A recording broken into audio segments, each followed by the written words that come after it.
कहीं ना कहीं उम्मीद यही जग रहा है कि पहले जो सरकार में मंत्री थे उन लोगों को फिर से कुछ ना कुछ मंत्रालय दिया जाए, ये उम्मीद कहा जा सकता है। वाले लोग 17-18 साल उनकी भी सरकार रही, कहाँ किसी को कुछ देने का काम किए हैं। उन लोग सिर्फ नकल करना जानते हैं। बहुत सारे वादे प्रधानमंत्री ने भाई अभी तक नियोजन नीति जो है वो लागू नहीं हो पाया है। युवाओं को रोजगार को लेकर सरकार काम नहीं की है। इस बार तो सरकार मिला, युवा का भी समर्थन मिला। हम लोग ने जो सम्मान किया उस तरह का सम्मान हम लोग बाबू सम्मान भी देने का इरादा रखते हैं। चुनाव के दरमियान जो मेहनत किया है या फिर पार्टी में जुड़ने के बाद जो मेहनत किया है, कहीं ना कहीं उसका भी जोहार। आप देख रहे हैं न्यूज़ 100 लाइव टीवी। विधानसभा चुनाव में प्रचंड जीत मिलने के बाद झारखंड के जो मुख्यमंत्री हैं हेमंत सोरेन जी का शपथ ग्रहण समारोह 28 तारीख को हो गया है और इसी बीच मंत्रिमंडल का गठन करने के लिए पूरे जो विधायक हैं, जो जनप्रतिनिधि हैं, वो अपनी ताकत लगाने में लगे हुए हैं। कई लोगों का नाम आगे चल रहा है, कई लोगों का नाम चर्चा में है। और इसी बीच आज हम लोग चर्चा करने के लिए मौजूद हैं झारखंड मुक्ति मोर्चा के युवा नेता महताब अंसारी जी से, और हम लोग इसे जानने का कोशिश करेंगे कि इस बार जिस तरह से प्रचंड बहुमत से झारखंड मुक्ति मोर्चा को जीत हासिल हुई है, इंडिया गठबंधन को जीत हासिल हुई है, उसको लेकर के क्या कहेंगे और क्या इनका राय है। हम लोग सीधा इनसे जुड़ते हैं, इनसे बात करेंगे। महताब जी, न्यूज़ 100 में आपका स्वागत है। सबसे पहले न्यूज़ 100 को हम स्वागत करना चाहते हैं और झारखंड की जनता जिन्होंने इतना अच्छा परिणाम दिया उन लोगों को आदाब, सलाम और जोहार कहते हैं। और जैसा कि आप देखें जिस तरीके का परिणाम हुआ, इस परिणाम से यही साबित होता है कि महागठबंधन की जो टीम थी और हमारे हेमंत सोरेन जो मुखिया थे, उन्होंने जो काम किया 5 साल, उसी का नतीजा है और उसी का असर रहा कि झारखंड की जनता ने उन्हें अपने सर आंखों में बैठाया और फिर से मुख्यमंत्री बनाने का काम किया है। आपका काफी योगदान देखा जा रहा है हर क्षेत्र में, फील्ड में कहें या फिर लोगों से मिलना, लोगों से जनसंपर्क अभियान चलाना, इसमें काफी योगदान आपका देखा गया है। तो क्या आप लोग को यह एहसास था कि इस बार जीत हम लोग का होना है? जिस तरह से बीजेपी बोल रही थी कि सुकड़ा साफ इस बार हो जाएगा, लेकिन कहीं ना कहीं ये देखने को मिला कि बीजेपी का आज के दिन में सुकड़ा साफ कहीं ना कहीं दिख रहा है। तो इसको लेकर के क्या कहेंगे? देखिए, जिस तरह से हम युवाओं ने इस चुनाव के दरमियान जो मेहनत किया है या फिर पार्टी में जुड़ने के बाद जो मेहनत किया है, कहीं ना कहीं उसका भी असर है, दिखता है। क्योंकि हमारे साथ बहुत सारे लोग ऐसे जो ज्वाइन किए, बहुत ही संघर्ष करने वाले लोग थे और ज्वाइन करने के साथ उन लोग समाज को जोड़े और कहीं ना कहीं बहुत सारा जो कमी था उस कमी को भी दूर भगाने का काम किया गया। और आप देखे होंगे कल्पना सोरेन जैसे घर से निकलने के बाद वो जिस तरह से लोगों को जोड़ के रखी और इसी का परिणाम आज देखा गया कि यहाँ सरकार बनाने में हम लोग को बहुत मजबूती प्रदान हुआ और हम लोग सरकार बनाने में कामयाब भी हुए। अच्छा, एक चीज देखा गया महताब जी, आप चूंकि आप युवा नेता हैं, इसलिए आप ये सवाल बनता है आपसे कि जब चुनाव का समय था उस समय युवा थोड़ा सा नाराज दिख रहे थे इंडिया गठबंधन की सरकार से। कहना था कि भाई अभी तक नियोजन नीति जो है वो लागू नहीं हो पाया है, युवाओं को रोजगार को लेकर सरकार काम नहीं की है। इस बार तो सरकार मिला, युवा का भी समर्थन मिला, आप लोग मेहनत किए, समर्थन मिला। इस बार युवा को लेकर आपकी सरकार, इंडिया गठबंधन की सरकार क्या विचार करे और किस तरह से रोजगार को लेकर काम करेंगे? जहां जहां भी रिक्तियां अभी बाकी है, हम लोग सबसे पहले उसको भरने का काम करेंगे और नया नियुक्ति भी हम लोग लेके आएंगे और निराशा हम लोग नहीं होने देंगे। इस बार हम लोग चाहेंगे कि जो भी युवा बेरोजगार है उन लोग को रोजगार मिले और इन लोग बहुत ही आगे जाए हर क्षेत्र में। जैसे खेल के क्षेत्र में भी बहुत सारे रोजगार है, शिक्षा के क्षेत्र में है, बहुत सारे क्षेत्र हैं जिसमें हम युवाओं को लेकर चलना चाहेंगे और हमारे माननीय मुख्यमंत्री इस दिशा में जरूर काम करेंगे। पूरी उम्मीद है, पूरी आशा उनसे है, इस दिशा में वो काम करेंगे और कोई भी बेरोजगार को रोजगार नहीं होने देंगे। जिस तरह से देखिए आज मैया सम्मान दे के हम मैयाओं का जो हम लोग ने जो सम्मान किया, उस तरह का सम्मान हम लोग बाबू सम्मान भी देने का इरादा रख रहे हैं। जो बाबू सम्मान भी मिलेगा, उम्मीद यही लग रहा है। हमारे माननीय मुख्यमंत्री जरूर इस बारे में भी कुछ ना कुछ कदम उठाएंगे और ये सम्मान जरूर मिलेगा। और जो भी बेरोजगार हैं उनको सबसे पहले हम रोजगार देने का काम करेंगे।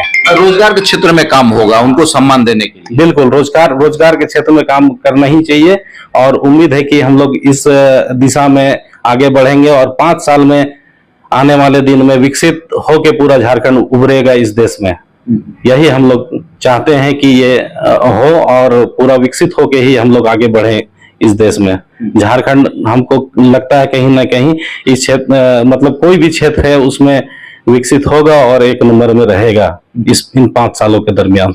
अच्छा, बीजेपी को जिस तरह से हार मिली है, बीजेपी भी एक ताकत लगाने में लगी हुई है और कहीं ना कहीं आप भी देखे होंगे चुनाव से पहले गोगो दीदी योजना लाई थी, लेकिन लोगों ने गोगो दीदी योजना को नकार दिया है और आज आपका मैया सम्मान योजना की बहुत बड़ा भूमिका आज देखा जा रहा है झारखंड में सरकार बनाने में। तो आगे और क्या मास्टर प्लान आप लोग का होगा जिससे लोगों को आप लोग कनेक्ट कर पाएंगे, लोगों को जोड़ पाएंगे? देखिए, आप तो खुद देख रहे होंगे उन लोग क्या किए, बीजेपी वाले लोग 17-18 साल उनकी भी सरकार रही, कहाँ किसी को कुछ देने का काम किए। उन लोग सिर्फ नकल करना जानते हैं। बहुत सारे वादे प्रधानमंत्री ने भी किए थे, 15-15 लाख रुपया हर कोई को देंगे, कहाँ दिए। फिर नौकरी का बात था कि हर साल मतलब 2 करोड़ जैसा नौकरी हम लोग देंगे, तो फिर कहाँ दिए। आप देखिए वो कितना लोगों को ठग रहे हैं। हमारे भोली भाली जो जनता है हिंदुस्तान की, उनको ठगा जा रहा है। लेकिन इस बार झारखंड की जनता ने ठान लिया था कि हम लोग कोई भी ठग आएगा उसको हम लोग ठगने अपने आप को नहीं देंगे। तो उसी तरह इन लोग ठगी के लिए ही समझिए एक गोगो दीदी योजना करके ले आए थे। वो भी झारखंड मुक्ति मोर्चा और इंडिया गठबंधन की जो सरकार है उन्हीं का नकल करके। आप देखें, हम लोग मैया सम्मान योजना में 1000 देने का काम किए, तो उन लोग क्या किए कि लालच देने का काम किए और ठगने का काम किए। 2100 का उन लोग गोगो दीदी का फॉर्म भरवाने लगे। अब वो भी ना फॉर्म में आप देख रहे होंगे, फॉर्म भी किस तरह का इनकम्प्लीट था। उन लोग देते किस तरह से, ये भी तो समझना बड़ा मुश्किल था। ना उसमें कोई अकाउंट नंबर था, ना कुछ था, समझे। बहुत सारा कमी था उन लोग में और 17-18 साल से जनता ने इनको झेला है। तो देखिए, कोई भी जनता बहुत समझदार होती है। धीरे धीरे 1-2 बार धोखा खाने के बाद धीरे धीरे कोई भी वो धोखा खाने वाला नहीं रह जाता है। तो झारखंड की जनता बहुत सुलझी हुई जनता है और बहुत ही सुलझी हुई सरकार चुनने का काम की है। इसके लिए झारखंड की जनता को बहुत बहुत शुक्रिया अदा करना चाहेंगे। अच्छा, झारखंड में मंत्रिमंडल का गठन होना है, कई मंत्रियां बनेंगे, जिसमें आंकड़ा लगभग साफ दिखाई दे रहा है कि झारखंड मुक्ति मोर्चा 6 मंत्री देंगे और कांग्रेस 4 देंगे। तो क्या लग रहा है कि इन्हें मंत्रिमंडल मिल रहा है, क्या कुछ अंदेशा है? देखिए, अंदेशा में तो अभी कुछ कहा नहीं जाते हैं। माननीय मुख्यमंत्री जो फैसला लेंगे वही सर्वमान्य होगा। लेकिन कहीं ना कहीं उम्मीद यही जग रहा है कि पहले जो सरकार में मंत्री थे उन लोगों को फिर से कुछ ना कुछ मंत्रालय दिया जाए, ये उम्मीद कहा जा सकता है। लेकिन जो हम लोग के माननीय मुख्यमंत्री का फैसला होगा, उन्हें हम लोग सर आंखों में बिठा के उसको आगे ले जाने का काम करेंगे और इसी में हम लोग खुश रहेंगे। कब तक मंत्रिमंडल का गठन कब तक होने की संभावना है? उम्मीद है विथिन 1 वीक के अंदर में उम्मीद है कि ये हो जाना चाहिए। 1 वीक के अंदर में हो जाना चाहिए, ऐसा उम्मीद लग रहा है। सर, जो जनता आपको देख रहे हैं, युवा खास करके, क्या संदेश देना चाहेंगे सरकार की ओर से या युवा नेता होने की तरफ से? क्या बोलेंगे? हम युवाओं को यही संदेश देना चाहेंगे कि जो भी युवा अगर भटके हुए हैं, बहुत सारे केसेस में भटके रहते हैं, नशाखोरी हो गया या फिर पढ़ाई नहीं कर रहे हैं, यही हम चाहते हैं कि अच्छे से पढ़े लिखे और नशा के तरफ तो बिल्कुल नहीं जाए और राजनीति में भी कदम से कदम मिला के चलने की कोशिश करें। राजनीति में बहुत कम युवा रहते हैं। हम चाहेंगे कि उन युवाओं को जो भी थोड़ा सा भी लगता है दिल से उनको कि राजनीति में आगे आना चाहिए, बढ़ना चाहिए, तो यही हम बोलना चाहेंगे कि राजनीति में आगे आइए और आगे कदम बढ़ा के आगे सरकार को लेके जाइए। डेवलपमेंट के कार्य में आगे रहिए, सभी कार्य में सरकार का मदद कीजिए और बेरोजगारी भी इसी से दूर होगा।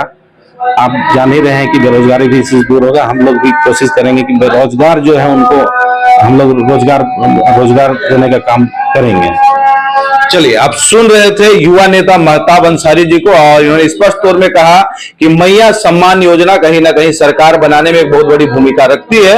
लेकिन अब इस सरकार में फिर से हेमंत सोरेन की सरकार बन गई है और मंत्रिमंडल का भी गठन अब होने वाला है, बहुत जल्द होने वाला। विदिन अ वीक इन्होंने स्पष्ट तौर में कहा कि लगभग 1 सप्ताह के अंदर में मंत्रिमंडल भी बन जाएगा और कहीं नहीं कहीं ना कहीं ये भी इन्होंने स्पष्ट तौर में कहा कि सरकार से जिस तरह से चर्चा विचार हो रही है, बाबू सम्मान को लेकर के भी चर्चा विचार किया जा रहा है। शायद हो सकता है कि बहुत जल्द बाबू सम्मान योजना भी मिलने की संभावना बताई जा रही है। इसी तरह खबर देखने के लिए हमारे साथ बने रहें। धन्यवाद।